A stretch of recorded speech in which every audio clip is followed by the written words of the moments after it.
So yun, good morning mga paps, mga padyak. Ayan, papakita ko lang yung dalawang nagulat sa naging presyo ko ng Durolax. Ayan, tinatanong nila kung talaga bang 12,500 na lang yung Santur Durolax. Ayan, dahil nagulat sila sa presyo, nakapag-order agad sila.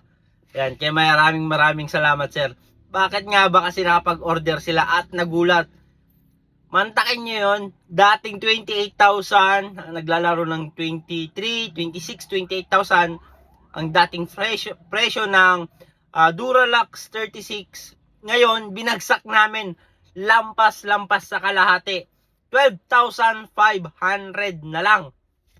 Ayan, pang Enduro Fork, pero yung price niya pang XC, kaya napaka sulit nitong deal na to. Kaya kung gusto nyong maka-avail at kung ayaw nyong maubusan, mag-order na kayo. Hanggang first week lang ng November, sa second week ng November, magtataas na tayo, babalik na tayo ng regular price. Ayan, kaya kung gusto nyong humabol, message kayo sa online shop namin at order sa Yellow Basket.